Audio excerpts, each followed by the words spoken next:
Monsieur le Premier ministre Bernard Landry, qui nous a aidés dans une décennie passée à réinventer à sa manière le nationalisme économique québécois. Monsieur le maire de Montréal, Denis, cher Marc Demers, maire de Laval, distingués invités de la table d'honneur, ministres, anciens ministres, députés, anciens ministres et futurs ministres. Je salue ma conjointe qui est présente, Sylvie. C'est rare qu'on met ça dans le protocole, hein? Mais j'aime innover. Chers amis, j'ai eu plusieurs emplois dans ma vie. Un de ceux que j'ai préférés, c'est celui de ministre de la Métropole. C'est passionnant. Je vous le conseille. Et j'ai eu plusieurs fois l'occasion de m'adresser à des grands rassemblements de la Chambre de commerce du Montréal métropolitain. Alors pour moi, aujourd'hui, c'est un peu des retrouvailles. Et comme vous m'avez souvent entendu louanger la métropole, ses entrepreneurs, ses artistes, ses chercheurs, vous me permettrez de passer tout de suite au cœur du sujet, le plan stratégique qu'un gouvernement du Parti québécois déploiera pour faire passer l'économie de la métropole et du Québec à la vitesse supérieure. J'attirerai quand même votre attention sur un détail. Si le 1er octobre de l'an prochain, un gouvernement du Parti québécois est élu, ce sera la première fois depuis très longtemps que le Premier ministre sera député d'une circonscription de l'île de Montréal. Je vous laisse deviner laquelle. Un bref retour en arrière d'abord pour rappeler une vérité trop peu connue. La performance économique et sociale des gouvernements du Parti québécois. Je ne reviendrai pas sur le régime épargne-action, les plans Biron, Payé, le virage technologique, les grands sommets économiques de 1996 auxquels j'ai participé. Concentrons-nous sur les résultats. Alors, regardez sur ce graphique la croissance économique moyenne des années René Lévesque. Ensuite, les années Bourassa.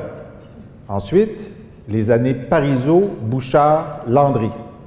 Ensuite, les années Charest, l'année Marois, les années Couillard, et là, je n'ai pas intégré encore le recul de 0,4 % du PIB d'octobre dernier. Et maintenant, le score moyen, Parti libéral, Parti québécois. Ce sont des résultats. Ce sont des résultats. L'économiste Pierre Fortin, lui, a comparé l'évolution de la pauvreté au Canada et au Québec depuis 20 ans. Vous voyez, sous les gouvernements Parizeau, Bouchard, Landry, puis sous les libéraux. Sous les gouvernements Parizeau, Bouchard, Landry, la plus grande chute du taux de pauvreté de l'histoire du Québec, alors qu'au Canada, ça allait dans l'autre sens. Ce rappel est aussi une boussole. Le prochain gouvernement du Parti québécois voudra obtenir des résultats à la fois pour une croissance durable de notre richesse et pour une réduction aussi durable de notre pauvreté. Comment?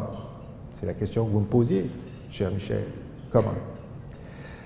Autour de nous, sur ce continent, il n'y a pas que des enfants de cœur, pour dire le moins.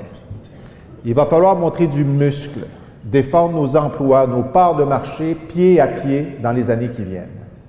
Il nous appartient, à nous, dans cette salle, de réinventer le nationalisme économique québécois d'aujourd'hui et de demain. Un axe stratégique qui vise à consolider et renforcer notre économie ici et à se projeter encore mieux sur les marchés étrangers. Pour l'économie québécoise, très fortement exportatrice, les deux sont intimement liés. Ce nationalisme, c'est d'abord reconnaître l'importance de garder chez soi nos sièges sociaux stratégiques. Vous le savez aussi bien que moi, des propriétaires locaux embauchent davantage localement et s'investissent davantage dans la communauté. Agir résolument pour les garder, comme le font plusieurs autres États dans le monde, y compris au Royaume-Uni et dans plusieurs États des États-Unis, c'est une nécessité. Les recommandations du rapport Séguin, déposé en 2013, dorment sur des tablettes. Nous allons les réveiller. Entre autres, pour la relève entrepreneuriale, il faut de toute urgence modifier les règles fiscales qui rendent plus alléchante la vente à l'étranger que le transfert à une nouvelle génération. C'est vrai aussi dans le milieu agricole. Michel, il ne doit jamais être question de dicter à la Caisse de dépôt ses décisions au quotidien. On est d'accord? Elle dit oui. Mais il y a des cas où la vente d'un siège social peut être excellent pour le rendement de la Caisse, mais néfaste pour le tissu économique québécois. Élu en 2018, notre gouvernement précisera la mission de la Caisse dans sa loi. D'abord pour y ramener la volonté de son créateur, Jean Lesage, de mettre en équilibre le rendement et le développement économique.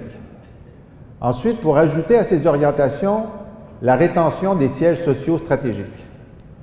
La Caisse n'aura absolument pas le mandat de les garder tous, mais aura l'obligation de se poser la question à chaque fois. Le nationalisme économique, c'est aussi être plus rigoureux dans notre généreuse aide aux entreprises. Nous avons trop souvent alimenté à coups de crédits d'impôt en recherche des compagnies qui partent à l'étranger avec dans leur poche les brevets conçus grâce à nos cerveaux et à notre argent.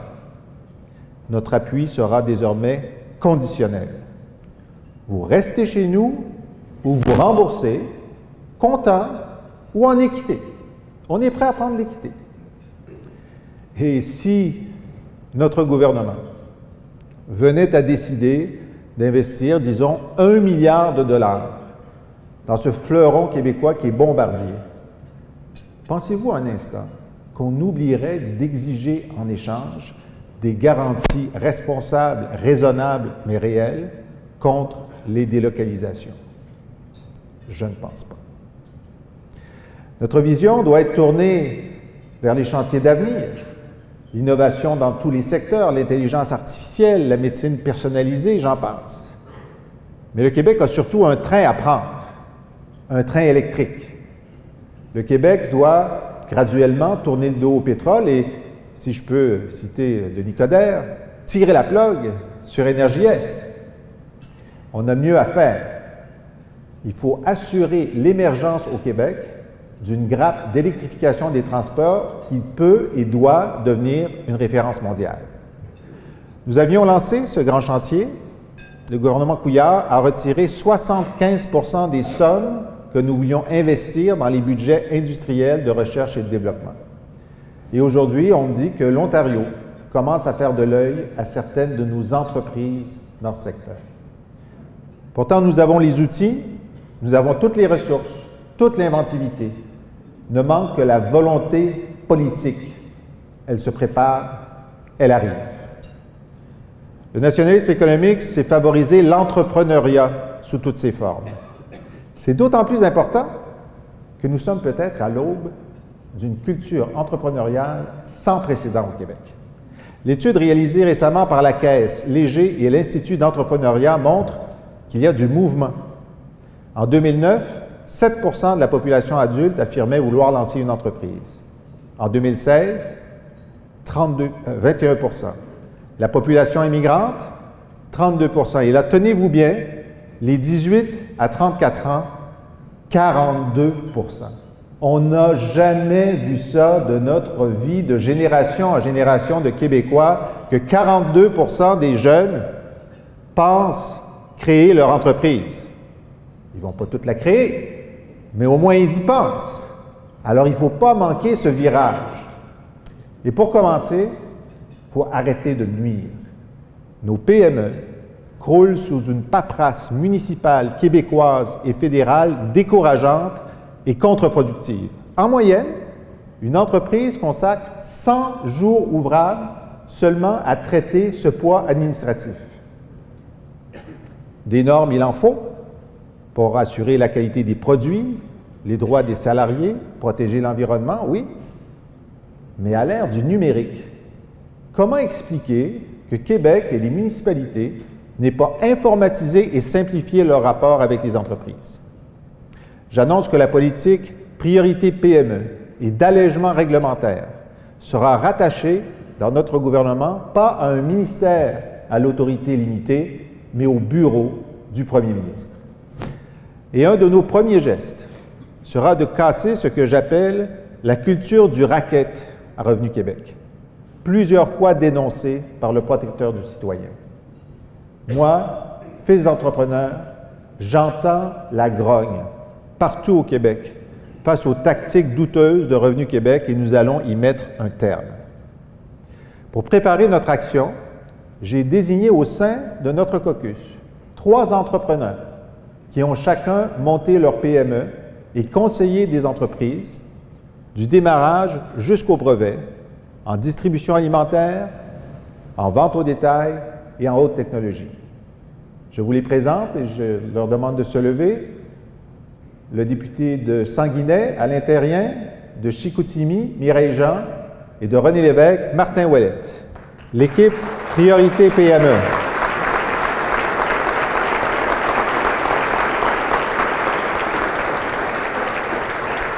Dans les mois qui viennent, ils vont aller à la rencontre des PME en métropole et en région pour recueillir des témoignages, recenser les bonnes pratiques, identifier les solutions. Je leur demande aussi de concevoir avec vous ce que serait un environnement réglementaire allégé pour les 5 premières années des nouvelles entreprises. On sait, on a maintenant des assurances qui pardonnent 3 fois. Est-ce qu'on peut avoir des bureaucrates aidants pendant la phase de démarrage d'une entreprise? Il faut être au rendez-vous de ces 42 % de jeunes qui se disent prêts à se lancer en entreprise. Le capital humain, évidemment, est au centre de notre capacité à inventer ici les emplois de demain. Je ne reviens pas sur la nécessité de ramener une vraie politique nationale de la recherche et de l'innovation, de soutien à nos cégeps, à nos centres de transfert de technologie, à nos universités, nos centres de recherche. Mais je veux vous montrer un tableau un peu inquiétant. Voici le nombre de jeunes diplômés postsecondaires qui sont venus du reste du Canada au Québec. Voici ceux qui ont fait le chemin inverse. Et voici le solde. On en perd trop. Et on perd en particulier trop d'anglophones et d'allophones. 10 000 seulement pour cette cohorte. Et une des raisons, pas la seule, une des raisons, c'est que lorsqu'ils sortent avec leur diplôme en main et qu'ils sont superbement compétents dans leur secteur, ils arrivent à CGI, à la Banque Royale ou à Ubisoft ou à Moment Factory, incapables de lire ou d'écrire un mémo en français. Le Quebec Community Groups Network, qui est représenté ici aujourd'hui, avait mesuré que plus de la moitié des jeunes Anglos, pas les grands-mères, les jeunes Anglos, estiment eux-mêmes que leur compétence en français n'est pas suffisante pour travailler en français. L'Advisory Board on English Education vient à la même conclusion et propose de doubler les cours de français au cégep anglophone. Moi, mon avis, c'est que ne pas s'assurer que chaque finissant de nos cégeps et universités puisse réussir dans le marché du travail francophone québécois, c'est manquer à notre devoir envers eux. C'est l'équivalent de leur donner avec leur diplôme un billet de train pour Toronto. Too many of our young Anglos admit to not having the French skills needed to thrive in the Quebec job market. Well, that means we fail them. It's like giving them, with their diploma, a ticket to Toronto. Instead, I propose, no, I insist, we make sure they have the skills to succeed here, to launch their startups here, to be full participants in Montreal and Quebec's future. Notre proposition d'assurer la connaissance du français à tous nos finissants et à tous nos nouveaux immigrants au point d'entrée est audacieuse, novatrice, exigeante. Surtout, elle est structurante pour assurer le succès de chacun de nos concitoyens. Notre autre proposition, d'offrir aux élèves de nos cégeps francophones un parcours enrichi en anglais, est également une reconnaissance de la nécessité de rehausser nos compétences linguistiques dans une économie mondialisée. La formule gagnante est la suivante. Avoir dans nos bureaux d'affaires des cadres et des salariés qui, au téléphone ou par Skype, avec nos clients, fournisseurs ou employés étrangers, parlent un excellent anglais, espagnol ou mandarin. Mais lorsqu'ils raccrochent le téléphone, entre eux, la langue commune est le français. Le nationalisme économique aujourd'hui, c'est être solide chez soi pour être encore plus présent au monde, à sa manière, en défendant ses intérêts. Comme ministre du Commerce extérieur, j'ai pu constater que lorsqu'une PME se met à exporter, elle investit dans son outil de travail, améliore ses produits, forme mieux ses salariés. C'est un levier puissant, probablement le plus puissant de tous nos outils pour augmenter la productivité par heure travaillée. Et vous le savez ici aussi bien que moi, c'est la clé de notre succès économique de demain. En ce moment, notre productivité globale augmente de 0,7 % par an. C'est trop peu. C'est beaucoup trop peu. Pour financer durablement notre filet social, ou même l'État, il faut doubler ce rythme. Doubler ce rythme. C'est pourquoi nous proposons des mesures efficaces pour faire, entre autres, augmenter significativement le nombre de nos entreprises qui exportent et qui donc investissent dans leur productivité. Bien sûr, bonifier les budgets d'aide à l'exportation pour répondre à toutes les demandes valides des PME. Mais pensez à cette proposition. Exempter d'impôts par palier l'augmentation de l'exportation de l'entreprise. Si la base des ventes à l'exportation pour une PME est de 1 million et que la première année de notre programme, l'entreprise vend 2 millions, le million supplémentaire ne serait pas imposable. L'année suivante, la base serait de 2 millions. Une incitation extrêmement forte, à coût nul pour l'État. Je veux offrir à des primo-exportateurs des places gratuites dans les bureaux d'Expansion Québec à travers le monde. S'ils effectuent des ventes, ils rembourseront à même leur nouveau profit. On veut aussi favoriser ce que j'appellerais la cirque-du-soleillisation de l'exportation. Répétez 5 fois rapidement, la cirque-du-soleillisation. À l'instar du cirque qui a entraîné dans son sillage une multitude d'artistes et qui a participé à l'éclosion de plusieurs jeunes entreprises, on voudrait inventer, avec nos grandes entreprises internationales, les moyens d'accompagner nos PME dans leur sillage à l'étranger. D'autant que c'est maintenant certain, il y aura renégociation de l'ALENA. J'ai une crainte, et ce n'est pas Donald Trump, c'est Justin Trudeau. J'ai la crainte que Justin Trudeau soit là un peu comme le canard qui attend le chasseur. J'ai entendu Dominique Anglade dire que dans la nouvelle négo, on n'avait rien à demander. C'est une très mauvaise façon de se présenter à une table de négociation. Il faut arriver prêt avec nos propres demandes et y tenir. L'inclusion du bois d'œuvre sous le régime général de l'ALENA est essentielle pour les intérêts du Québec.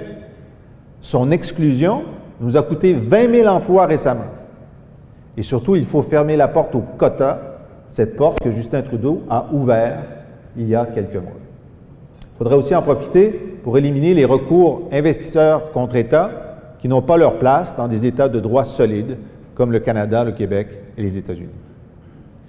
Bon, bien sûr, il y a des dogmatiques du libre-échange. Des gens qui disent que c'est toujours bon. Des gens qui disent que c'est toujours mauvais. Il y en a qui disent, bien, si on signe un accord de libre-échange, on ne peut jamais favoriser le contenu local. Ben, je les invite à visiter un pays qui s'appelle les États-Unis d'Amérique.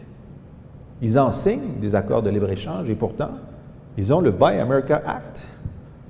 Ils doivent avoir des avocats là-bas pour vérifier si c'est légal. Je suis pas mal sûr de ça. Ils font les deux en même temps. Le gouvernement du Parti québécois va introduire, dès notre élection en 2018, une politique d'achat québécois, de contenu québécois, partout où c'est légal et possible.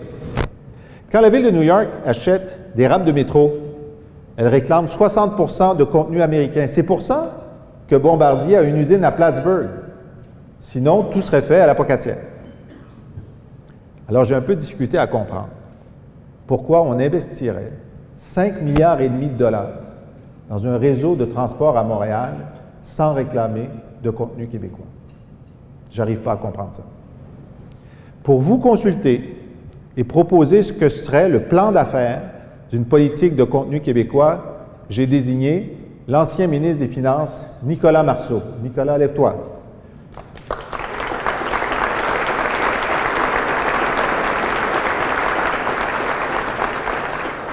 Le nationalisme économique, ça s'applique aussi à la culture. Parce que la culture, c'est de la culture, mais c'est aussi de l'économie, comme nous le savons tous à Montréal. Le contenu francophone et le contenu québécois doivent prédominer dans les vitrines électroniques qui sont aujourd'hui les magasins culturels en ligne. Les vitrines, évidemment, dans l'ensemble du site, on va bien trouver Beyoncé, il n'y a pas de problème.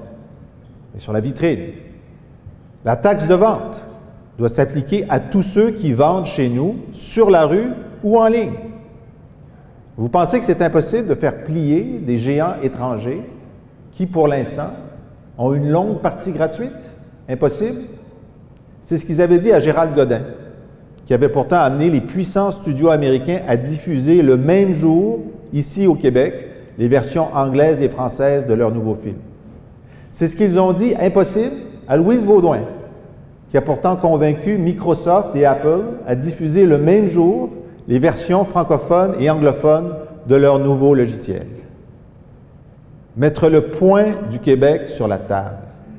Mettre le poids du Québec sur la table. Ça marche. Le nationalisme économique, ça peut être aussi rapatrier la production délocalisée. Mega Brands a réussi l'exploit de ramener à Montréal l'essentiel de sa production chinoise, créant ici 300 emplois, en repensant ses processus et en réduisant sa consommation d'énergie. Nous voulons que l'exception Mega Brands devienne la norme. Nous créerons un service conseil de rapatriement du manufacturier. On ciblera les entreprises les plus proches du cas de Mega Brands d'abord, et on leur offrira gratuitement un devis. S'ils l'utilisent, ils nous rembourseront à même les économies générées. Vous voyez qu'il y a toujours un élastique dans ce qu'on propose. Lorsque des entreprises ferment leurs portes, notre premier réflexe sera de nous asseoir avec les salariés et les cadres mis à pied pour se poser une question. Et si on relançait l'usine en coopérative ou en partenariat? Ça ne va pas marcher à tous les coups, mais chaque succès sera un enracinement de plus. Les fonds de travailleurs et Investissement Québec seront mis à profit pour créer ce nouveau réflexe qui va progressivement augmenter la propriété québécoise de notre économie. Le nationalisme économique, aujourd'hui, s'est réclamé, tant qu'on fait partie du Canada, la justice. Juste la justice. Si on recevait la moyenne canadienne, notre juste part, pas plus, des investissements fédéraux productifs, notre économie profiterait d'une injection annuelle allant jusqu'à 4 milliards de dollars par an, créant 35 000 bons emplois directs. Immédiatement, on recevrait moins de péréquation, avec plaisir, avec plaisir. Vous connaissez la chanson de Dédé Fortin? Passe-moi à POC, on va compter des buts. Ottawa la passe souvent à la POC. Des milliards de crédits d'impôt pour les sables bitumineux dans l'Ouest et le pétrole de Terre-Neuve. Des milliards d'investissements publics pour le nucléaire et l'industrie automobile en Ontario. Pour le Québec, essentiellement de la péréquation. En prime, des insultes parce qu'on reçoit de la péréquation. Un cercle vicieux d'appauvrissement relatif et de dénigrement systémique. Ottawa donne une garantie de prêt à Terre-Neuve pour son projet hydroélectrique, ce qui leur fait économiser 1 milliard de dollars. Tant mieux pour eux, alors qu'ils nous passent la POC et fassent la même chose avec la dette courante d'Hydro-Québec. Et nous allons économiser 9 milliards de dollars. Sans coût pour Ottawa. Garantie de prêt. Hydro-Québec rembourse toujours. Un geste d'équité, tout simplement.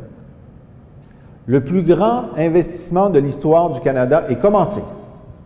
100 milliards de dollars pour des navires de guerre, selon l'estimation du directeur parlementaire du Parlement à Ottawa.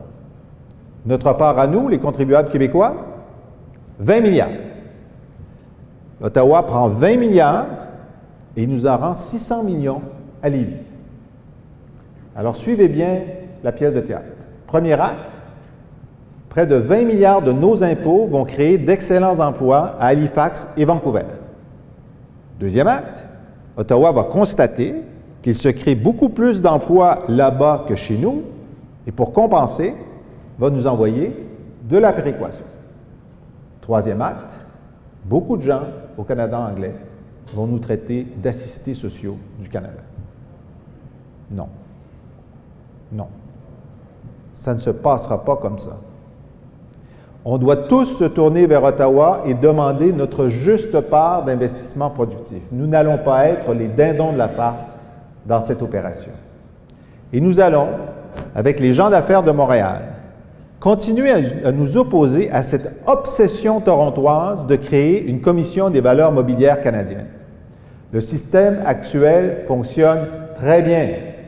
If it ain't broken, don't fix it. Notre plan stratégique jusqu'en 2022 est de travailler dans le cadre fédéral. Mais ces batailles épuisantes pour obtenir justice et respect économique au sein du Canada requièrent une énergie qui serait 100 fois plus productive si on la canalisait dans la construction d'un Québec où on a de permission à demander qu'à nous-mêmes. C'est un second plan stratégique, économique et social vers l'indépendance du Québec qu'on vous proposera pour le mandat suivant, en 2022. Un rendez-vous avec l'histoire qu'on va préparer sérieusement, méthodiquement, comme l'avait fait mon ancien patron, Jacques Parizeau. Et j'appelle tous les gens d'affaires indépendantistes, dont beaucoup sont membres de ce que j'appellerais IA, les indépendantistes anonymes. Je sais que vous êtes là. Je sais que vous existez.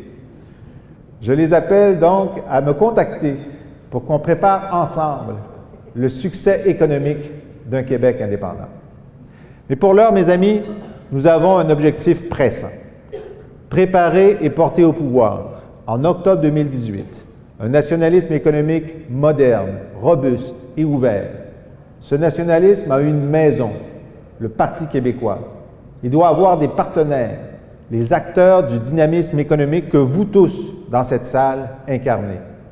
Il aura, dans 19 mois, un pilote, le prochain gouvernement du Parti québécois. Je vous remercie.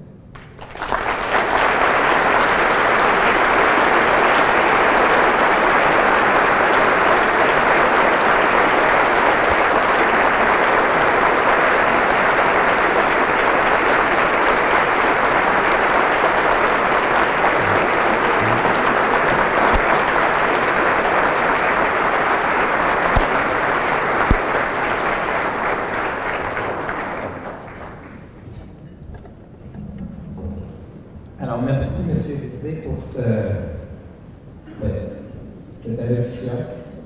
J'ai le droit de poser quelques questions, on a quelques minutes, et je me disais, je vais essayer de vous ramener un peu plus au niveau concret. Donc, on va commencer, on vous a parlé de fleurons, on vous a parlé de sièges sociaux stratégiques. Puis là, dans le milieu des affaires, je pose la question, moi je suis un entrepreneur, j'ai créé mon entreprise, dans certains cas, je l'ai amené en bourse, dans d'autres, elle demeure privée. Alors, on peut s'appeler Rona. Vous avez bien dit, je pense, on ne veut plus revivre de Rona jamais. On peut s'appeler Saint-Hubert, on n'est pas inscrit en bourse. On pouvait s'appeler Alcan. Qu'est-ce que vous feriez avec le cas Saint-Hubert? Qu'est-ce que vous feriez avec le cas Rona? Qu'est-ce que vous feriez avec le cas Alcan? Évidemment, chaque cas est particulier. On aurait pu ajouter le Cirque du Soleil. Et tous les sièges sociaux ne sont pas stratégiques. On peut penser que, même si on est très fier d'un grand réseau de vente de poulets excellent, ce n'est pas stratégique pour une nation. On peut penser ça. Moi, je pense que Rona, c'était stratégique, parce que ce n'est pas seulement la valeur du siège social, c'était construit pour irriguer ou s'alimenter d'un réseau manufacturier partout au Québec, et que donc, si la loi avait été modifiée telle que je le propose, la Caisse de dépôt se serait demandé, bon, le premier réflexe qu'on nous demande, c'est d'essayer de garder, est-ce que c'est stratégique? Moi, je pense qu'ils auraient dit oui, c'est d'essayer de le garder. est-ce qu'on peut le garder tout en satisfaisant notre objectif de rendement? Ou est-ce que c'est une très mauvaise affaire et là, franchement, il ne faut pas le garder?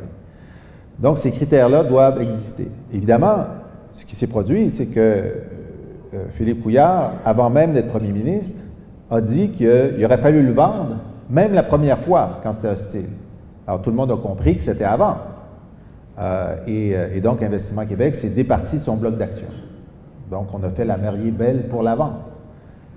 Moi, j'estime que si on avait eu le signal inverse, on aurait pu le garder en améliorant son rendement, qui demandait à être amélioré, bien sûr. Alors, évidemment, ce n'est pas un dogme, c'est un réflexe. Regardons, essayons. Il y a des cas, Alcan, on le sait, si on l'avait acheté en haut du marché, on serait dans le trou. Okay? Et donc, c'est un jugement qui doit être posé, mais en ce moment, rien ne dit ni à la Caisse de dépôt ni à Investissement Québec qu'elle devrait se poser sérieusement la question. Implicitement, ce que vous dites, c'est qu'un premier ministre, vous en l'occurrence ou d'autres, serait capable de résister à la pression des employés, la pression des syndicats, la pression du milieu qui vous dirait « nous, on est stratégique, vous devez nous sauver ». Là, un premier ministre qui dirait « vous n'êtes pas si stratégique, vous laissez partir ». La pression pour intervenir serait énorme. C'est ce que les affaires pensent. Je pense qu'un politicien ne serait pas capable de dire « non, celui-là, on laisse partir ». Michel, si vous n'êtes pas capable de résister à la pression, n'allez pas en politique et surtout pas à la tête du Parti québécois.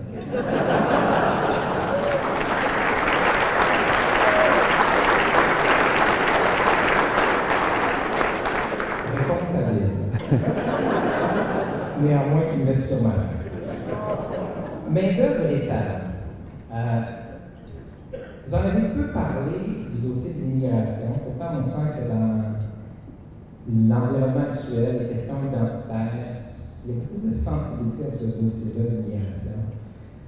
Nous, la Chambre de commerce, sommes fréquemment en relation avec des investisseurs, sommes fréquemment en relation avec des entreprises québécoises, pas juste étrangères, qui se posent la question est-ce que j'investis dans des investissements massifs qui vont être amortis sur longtemps? Et la première question, c'est est-ce que dans 10 ans, je vais avoir ici les talents dont j'ai besoin? Sur l'île de Montréal, il y a 10% moins de population active native qu'avant. Tout simplement à cause de la démographie des départs à la retraite.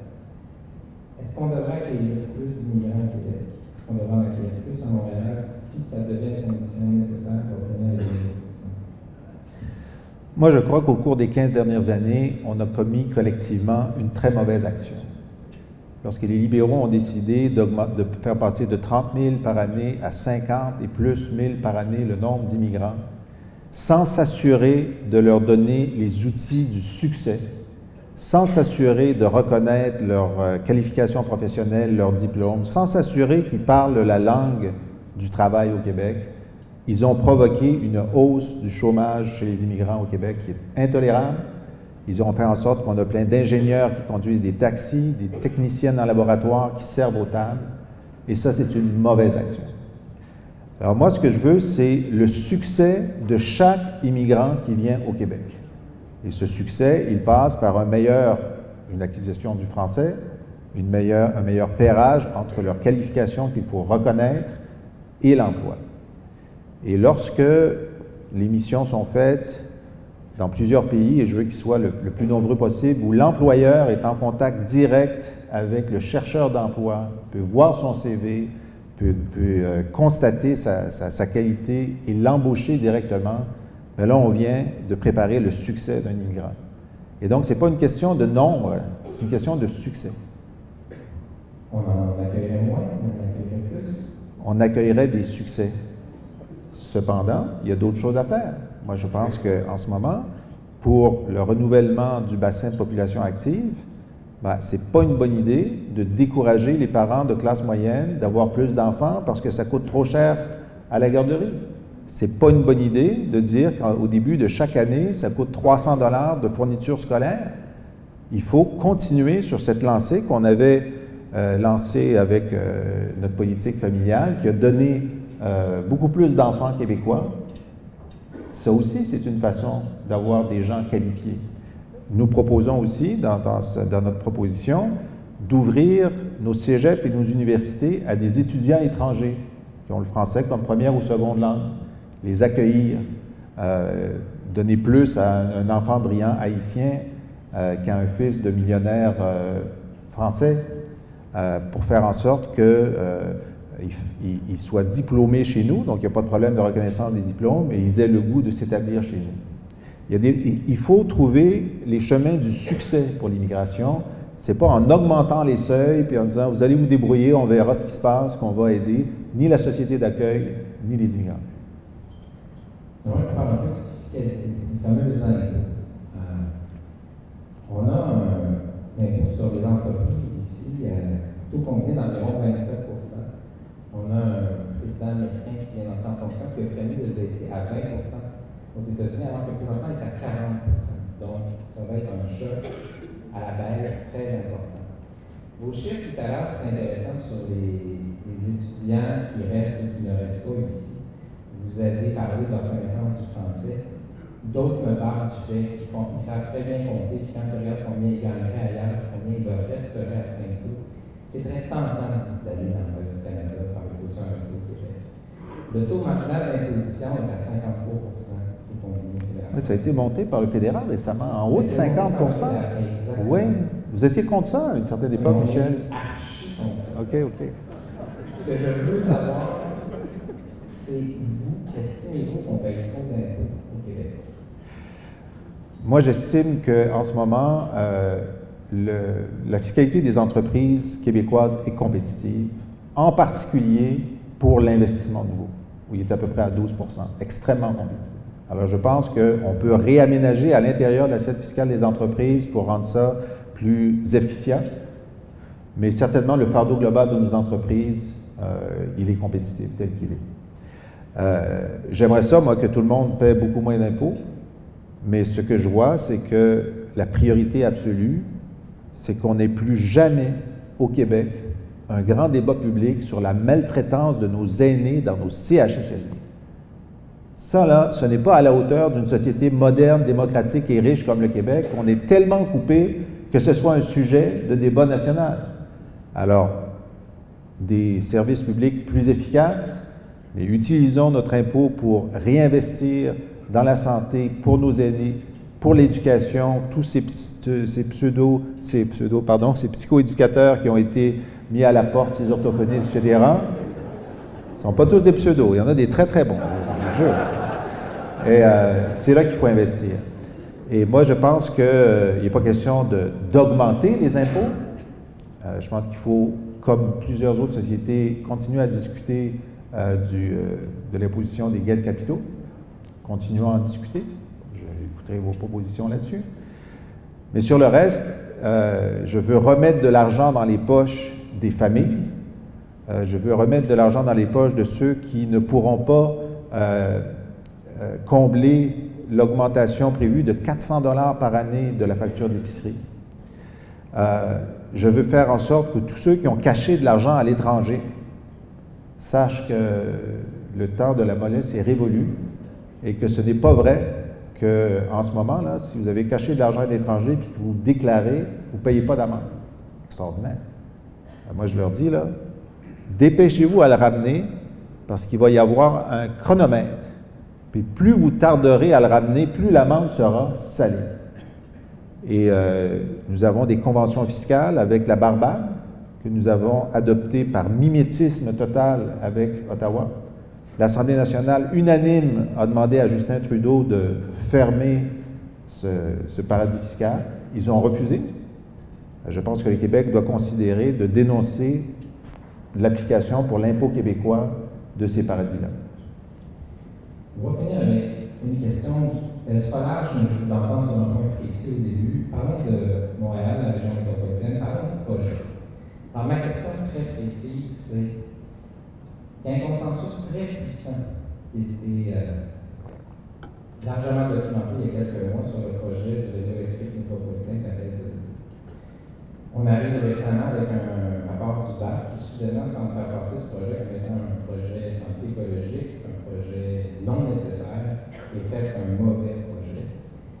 J'ai cru entendre dans la mouvance péquiste on questionnait le projet, vous, personnellement, le réseau électrique métropolitain, le construiriez-vous? Michel, on en a parlé souvent de notre frustration, à vous et à moi et à plusieurs autres acteurs, du retard constant des grands projets. Alors, je suis très frustré que la ligne bleue ne soit pas construite. Je suis très frustré que le SRB P9 ne soit pas construit. Je suis très frustré que le toit du stade, il n'y a même pas de décision gouvernementale. Je suis très frustré que l'hôpital Maisonneuve-Rosemont, un réinvestissement essentiel, soit même pas au niveau de projet au gouvernement.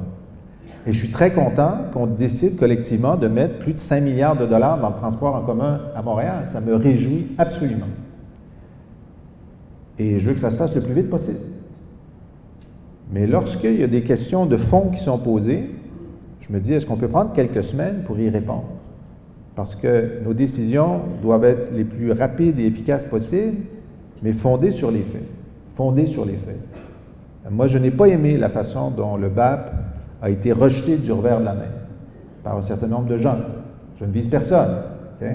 Parce que c'est aussi son rôle de donner des avis sur l'aspect économique et la rentabilité. Ce n'est pas la Bible, c'est un avis.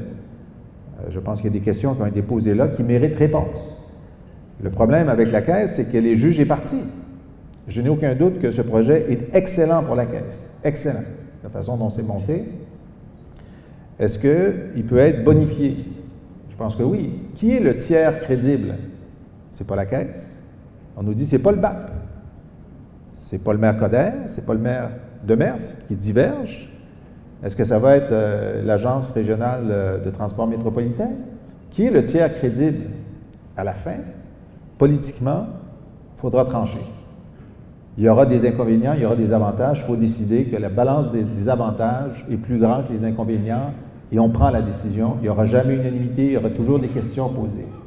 Et vous me demandez aujourd'hui, je ne signerai pas de chèque en blanc. Ça m'intéresse énormément, mais je veux d'autres réponses aux questions. Très attentif, vous avez dit, est-ce qu'on peut prendre quelques semaines? On s'entend. Quelques semaines. Moi, je pense que c'est fondamental. La maladie québécoise, on l'a vu dans le CHUR, on l'a vu dans le Turcot, on en a laissé d'autres, Notre-Dame, on tergiverse, ça finit par ne pas se réaliser, ça finit par coûter une beurre de plus. Quelques semaines, pourquoi pas? Est-ce qu'il y a d'autres projets dans la région métropolitaine qui vous tiennent particulièrement à cœur, sur lesquels vous donneriez la priorité? Bien, je pense que, et je parle devant la directrice générale de la Chambre de commerce de l'Est de Montréal, la façon dont l'Est de Montréal est traité, c'est scandaleux. C'est scandaleux. Alors qu'il y a des députés, des ministres, la vice-première ministre est dans l'Est de Montréal. Et quand on regarde l'investissement, on dit, bon, 5 milliards pour l'Ouest, très bien, il y a des vrais... Mais qu'est-ce qui se passe avec l'Est? On n'entend rien venir. En ce moment, on sait, la Direction de la santé publique de Montréal a dit qu'il y a 38 % des logements à Montréal qui présentent au moins un facteur d'insalubrité. Où est l'investissement massif pour que ça s'arrête? C'est surtout dans l'Est. Pas seulement, mais surtout. Alors moi, je pense qu'il y a un grave problème de logement à Montréal. Moi, je veux garder les familles sur l'île de Montréal. À Rosemont, on a un baby-boom en ce moment. C'est très bien. Mais encore faut-il que les logements soient disponibles, que les écoles soient saines. Alors ça, c'est des éléments fondamentaux sur lesquels c'est certain qu'on voudra s'attaquer rapidement dès le 1er octobre 2018. Alors, je vous remercie. Je garde pour notre prochaine rencontre une question sur le baseball. Monsieur le maire, vous me permettrez de clore là-dessus.